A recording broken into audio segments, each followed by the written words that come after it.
Hi, this is Kendra from Pencil and Pigment, and today I wanted to talk about hand lettering, which is also called a faux calligraphy. Now I am using a DecoColor liquid silver.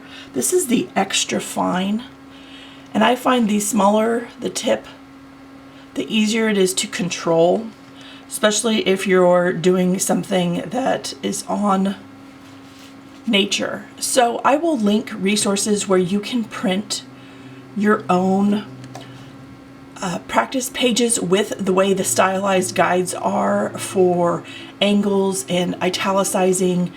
Some fonts jump and bounce, so they go above and below sort of the line where you would end all your letters, so they are all sort of equidistant. There are places that have free fonts where you can type in your own words and practice them.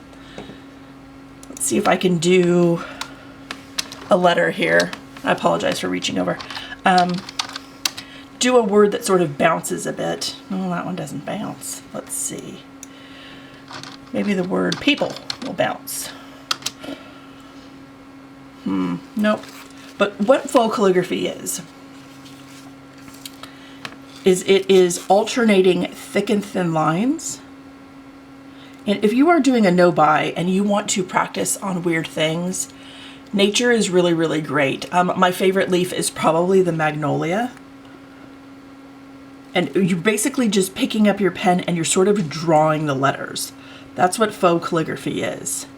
And you're figuring out, okay, this portion has to be a little bit thicker.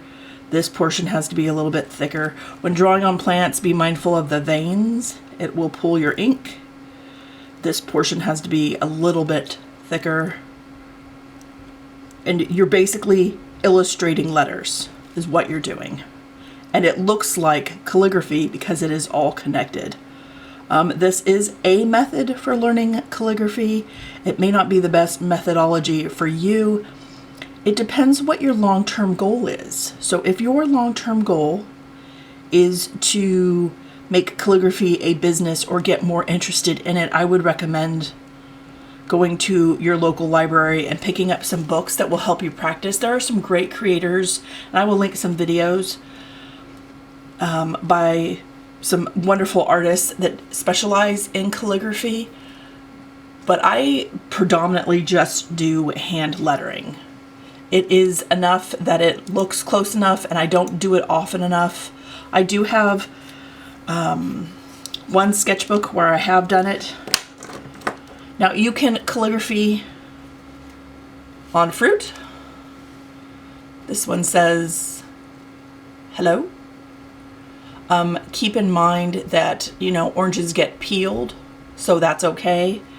If you are doing it on something like an apple, you would want to peel the skin. You want to make sure the ink isn't toxic. Fiber's kind of where the skin is. So pomegranates look really great. These, if you want to practice and you're hitting up the grocery store and you're getting your local fruits and veggies and stuff, these make really great little table settings for special events, birthdays, holidays. We do Fancy Fridays just because, COVID was a lot and we just get weird with it in our house and embrace the uniqueness. They're just really, really fun. If you're putting fruit and vegetables in somebody's lunch, you could do a squash. I don't know if you can see this or if it's blurry. Here's a pumpkin.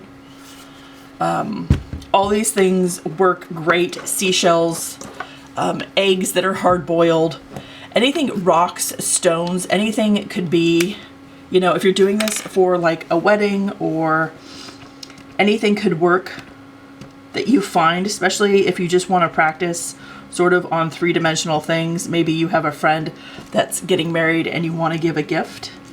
This can be a very, very nice gift to give. You just practice, practice, practice. If you're doing something like a leaf though, and it's one that's like this where it's very floppy and it definitely needs to be like hydrated, you may not be able to write on it or pick it until the day of the event. If you're drawing like a menu on a leaf or something. If you pick it too far in advance, it will wilt. Some of them crack and dry. So you'll want to have a practice leaf. I'm going to try and write this as big as possible. And I'm just going to color in the area that needs to be the thickest for this word. And I hope you can see this. And this is what faux calligraphy is. It looks like real calligraphy, but you're just drawing, you're filling in the space. So I am writing the word wish. I bet silver looks easier to see. Let's see.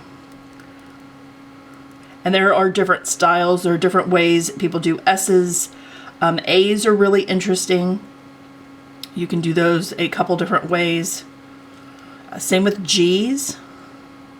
There's sort of an old school G and the sort of modern G that we have. I think this pen is dying. Let me go back to the silver. I apologize. I do use my pens up though. Yeah, this one's pretty juicy. And I will show you examples of different G's and stuff you can do and A's. So we have like the traditional A that a lot of folks do. There is this A. Is that big enough? Here we go. So there's those A's. And basically, if you're bored and you want to practice, grab your grocery items that you can peel and you don't eat from, that it's okay to, you know, write on them and it's not going to be a big deal. You don't want to get sick practicing. That is something you want to be mindful of. Let's see. Let me find... And sometimes in calligraphy, they will draw the S, the traditional sort of cursive style, and I have seen it like this as well, connecting. So if you're on a place like DeFont and you're trying to figure out, do I want a font that bounces, which means it goes above or below. If this is your line of your paper, it'll bounce below and above. And some fonts do that. You know, they don't adhere to the rules. And they'll go below and come back up for something. And I'm just making this up as I go along, in case you're wondering, what is she writing? But some fonts go below the line, and it's called bouncing. And that is a stylistic preference that you may or may not be interested in. Now for the G's, and I have to remember which direction it goes because I don't write them a lot. Let's see. And you can find, you know, if you wanted to do something a bit gothic, make sure that's on camera here. You're just drawing, basically.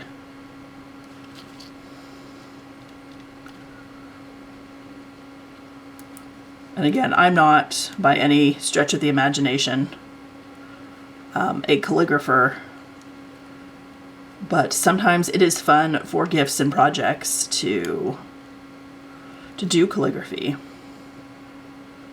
And it does make a wonderful personalized gift. Sometimes I have purchased sketchbooks and things for kids who have unusually spelled names, and I will write their name on top of it.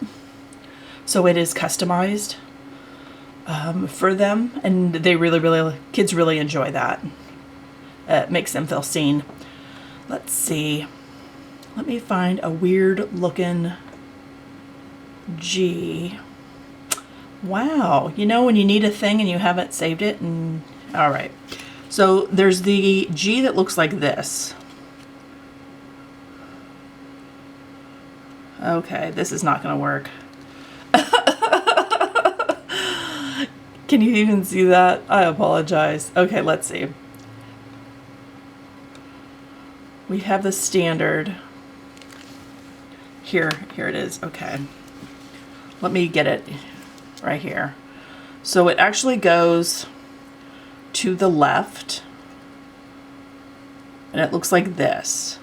So when you are thinking about how you want to do some of your letters, G's can look like that, A's can look like that, and you're basically just sort of mimicking and copying where the lines are thick, where the lines are thin, you know, what you want to write on. Maybe you want to just practice your name, or you're writing bride and groom. Maybe you're doing sort of a little freelance project, and that's a great way to do it. There's so many different ways you can write huge B's and have them curl around for bride. And then this would be thick. So I keep going till it looks like calligraphy. Can you see that on there?